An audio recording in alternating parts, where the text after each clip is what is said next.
Hey everybody out there, this is Seto, and today for you guys I'm going to be profiling for you my Archfiend deck. Now this is a deck that I've wanted to profile for you guys for quite some time. It's been a very fun deck to play this format, just for on the fun side of things. Originally I wanted to play this deck a couple of years ago, but Tour Guy got hit and it kind of hurt the consistency of the deck.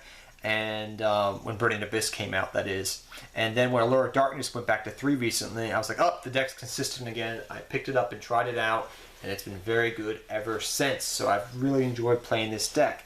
I'm going to go into very much detail of this deck and how it functions and all the different combo plays, because it's very It's a very important part of the deck to understand how it functions, because you face value, you probably don't understand how this deck works unless you've touched it before and played with the deck. It doesn't function like the old Archfiends that use the chessboard pieces. This is the new version of the deck with the new Archfiend support that came out a couple of years ago. So without further ado, guys, I'll get into the deck profile. I'll get really in depth to this deck, and I'm probably going to be reading off a lot of the card effects because you probably don't know what they do unless you've played this deck before, or you played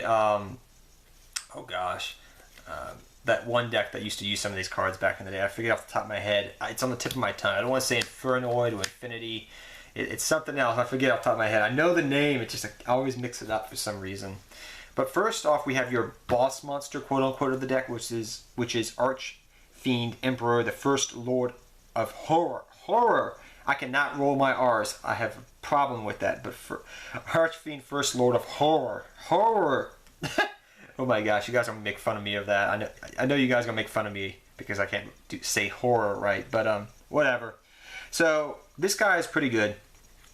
The cool thing about him is he is pretty much a big boss monster for the deck. He can get upwards of 3,000 to 35,000 usually on a good day. But let's go over what he does. So he dies the turn he is normal summoned, okay? So you can normal summon this guy, but his attack is cut in half, and he's a 15,000 beater. Whoop-de-freaking-do. But with the field spell card, he's a 2,000 normal summonable beater. And if you have skill drain and the field spell card up on the field, which allows you to gain 500 attack, you literally can be like, okay, this is a 3,500 normal summonable beater monster that can bash your face in. Now you can banish, I believe it's one card or one Archfiend card. You can banish one Archfiend card from your hand or graveyard, then target one card on the field and destroy that card, which is really, really nice because you can just pop and pick and choose things. And the fact that you can normal summon him, banish a card from your graveyard, pop a card that's causing you trouble, like maybe a Vanities or whatever else, and be like, okay, I got over that. Now I'm going to go off and do my things. So it's really, really a nice card to have, and I really thoroughly enjoy playing this card. It's definitely a 3-of in the deck. He's also trade-in fodder because we'd run 2 trade-ins in the deck, just 2 of them, because we have 4 targets. But very, very good card in the deck, and he's very integral to some combo plays we'll go over in a second. Next we run our 3 Archfiend Commander. Archfiend Commander is pretty much a pseudo boss monster, if not your boss monster of the deck. Archfiend Commander is pretty neat. I'm going to read his effect to you so you understand it. If you control an Archfiend card, you can special summon this card from your hand, but it can't attack this turn. You can only special summon Archfiend Commander once per turn this way. When special summoned this way, target one Archfiend card you control, destroy that target. When this card is tributed summoned, you can target one level 6 Archfiend monster in your graveyard, special summon that target, and face up defense position.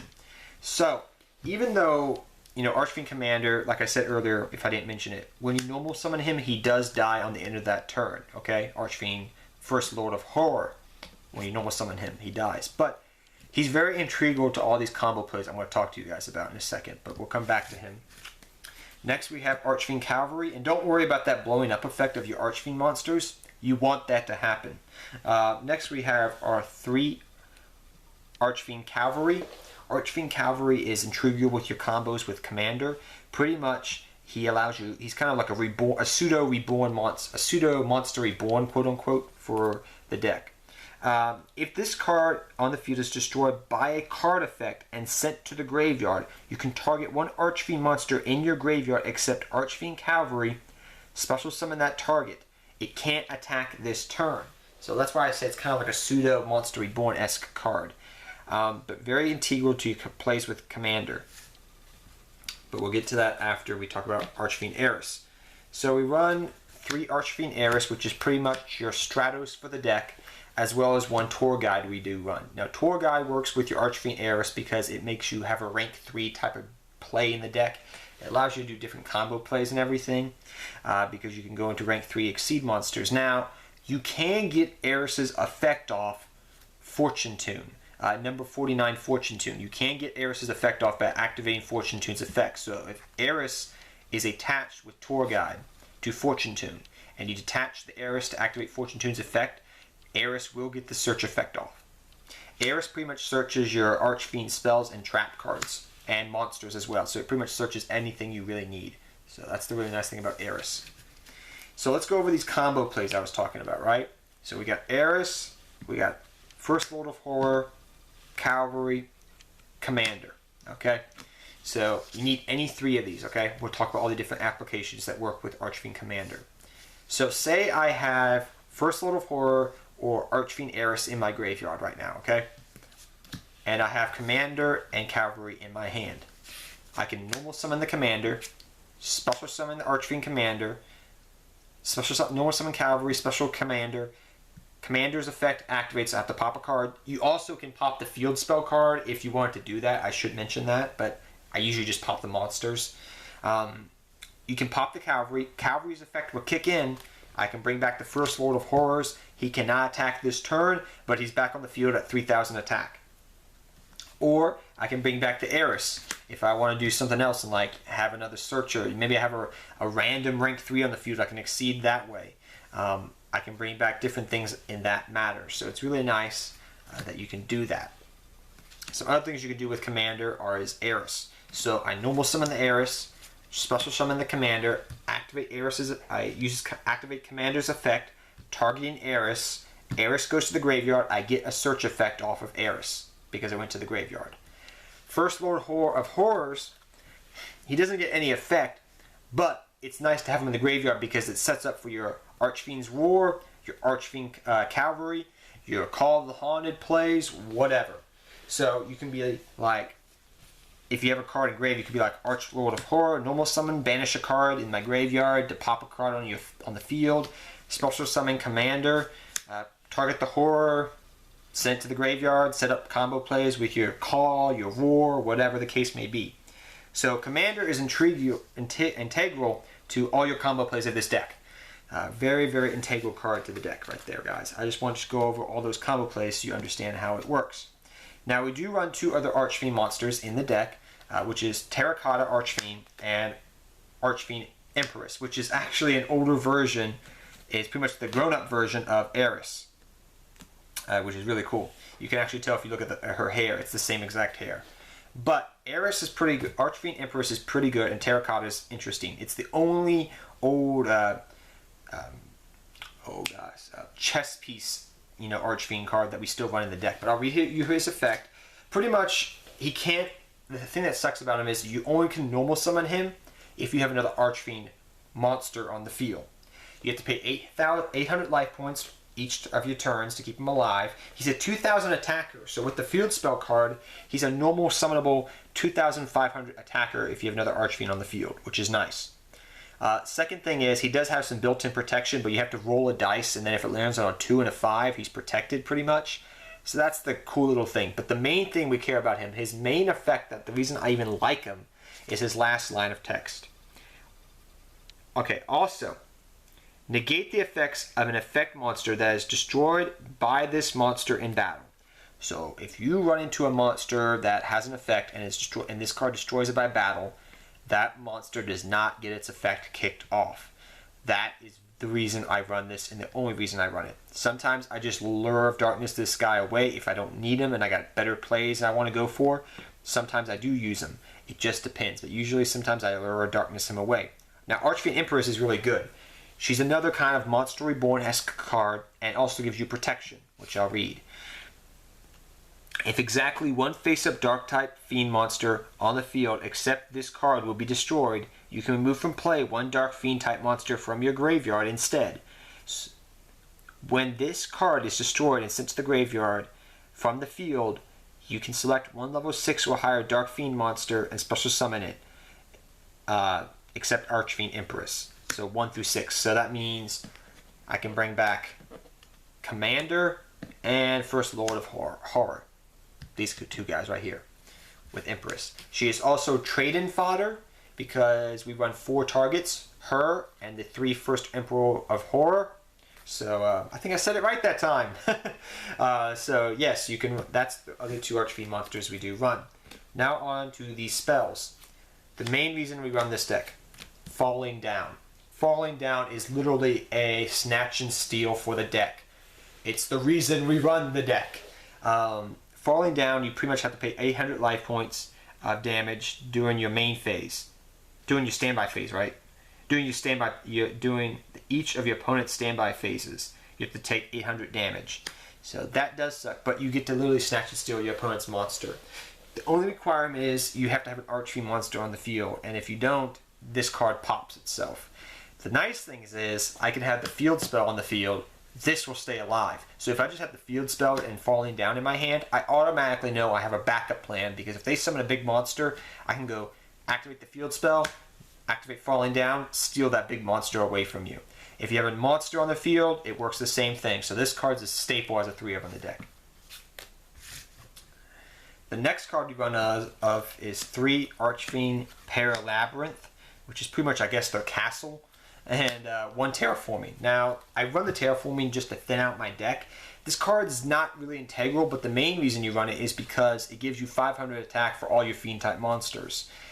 That's not the only reason. The effect is actually pretty decent, too. So I'll read you the other effect that's not the attack. You can target 1 Archfiend monster you control, banish 1 other Fiend-type monster you control, and if you do, special summon from your hand or graveyard 1 Archfiend monster with the same level as the targeted monster. You only can use the effect of Archfiend Labyrinth once per turn. That's the reason you run it, because it kind of can reborn things and do a couple of niche plays.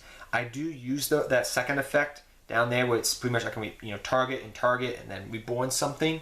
But it's a little bit situational, but it does come in handy and it does work out very well. When you start playing the deck, you'll start understanding some situations you can use it in.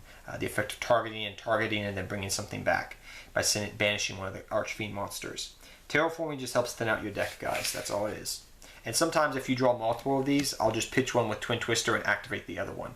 I just really want this card because it works well with Falling Down so well. So that's the reason I run it. 3 of these. Next up, guys, we have our 3 Allure of Darkness in the deck. Allure of Darkness is staple in this deck. It's your draw power of the deck. It makes the world go round. It's your power. It's everything to the deck. And you have so many targets. It's such a good card. If this went down to 1, I don't know how the deck would function anymore. But you definitely want your 3 Allure of Darkness. Next up, you have your 2 trade-in. You could run 3. You do have 4 targets, but I like 2 trade-in. 3 got a little bit too cloggy. So I like just 2 trade-in. You got 4 targets. You got First Lord of Horror and Empress. Pretty much the big boys. The big boy and girl. So you got 2 trade-in for consistency. Then you run 2 Twin Twister, clearing back row, get around things. Like I said, you have multiple advantage sometimes in your hand to pitch things. More draw power and Upstart Goblin just adds consistency. Foolish Barrel is mainly for Eris. You send Eris to the graveyard, you get the search effect off. That's the only reason you run Foolish Burial. And Regeki for clearing boards and getting around problematic fields. So yeah, those are your field spell cards, guys. On to your traps now. Next up, we run 2 Archfiends Roar. Archfiends Roar is pretty much like a pseudo kind of 1-turn called the Haunted. Pretty much, I'll read it to you very quickly. Pay 500 life points to activate this card. Special summon 1 Archfiend monster from your graveyard. This monster can't be tributed under any conditions and destroyed during the end phase. So it's destroyed during the end phase, which sucks. But the thing is, it's a searchable call of the Haunted that can get around, help you with problematic things. So by paying 500 life points, I can bring back Archlord of Horror. If I have the field spelled up, he's 3,500 attack. Run over that card, he dies. And this also triggers Cavalry, I believe, and Eris, because it says target and destroy. And it's destroyed during the end phase. So I think Cavalry and Eris do get their effect. I do forget at the top of my moment. I know this deck pretty well, but I actually just forgot that I had a brain fart. But I believe it does trigger Cavalry and Eris. If I said that wrong, I do apologize. But yes, very good card in the deck. And it is searchable off of Eris. That and Labyrinth as well. Next, I run 2 Call the Haunted. You could run Soul Charge, but I'm paying so much life in this deck, I don't want to do that. 1 Skill Drain. It works well. All your effects pretty much kick off in the graveyard. So Skill Drain is beautiful in this deck with big beaters. It's nice. So 1 Skill Drain and 2 Call the Haunted. 3 got to Call the Haunted got a little bit too cloggy. Then I run my Solemn Strike Brigade for protection and just stopping my opponent's plays. 2 strike and 1 warning. You may say you're paying all these life points, Seto. Is this going to be a problem? Never. It's never been a problem running just this 2 strike and 1 warning. Never been a problem. On to the extra deck. Fortune Tune is one way to gain back life points, which is really nice, and it triggers off Eris, like I said. 1 Super Quantum Mega Beast Grand Pulse. 1 Levier for Allure of Darkness plays if you banish something. 1 number 47 Nightmare Shark for attacking for game. 1 Phantom Knight Break Sword, just for popping things and whatnot. And then 1 Downward Magician for overlaying these guys, and if you need to make a bigger beater to get over something, perhaps it's just there in case, which is nice. Next up, we run our rank 4s, which we do sometimes go into. Your 1 Castel, your 1 101, your 1 Dark Rebellion, your 1 Heartland Drago, your 1 Evil Swarm Nightmare. Castel, good card. 101, good card. Dark Rebellion, good card. Heartland Drago, you have the field spell, you can just attack for game. Evil Swarm Nightmare, you can make this because you run all darks, and this can be very helpful. Then we also run the Utopia package, which is number 39 Utopia and Lightning, which comes in handy because it's a good card.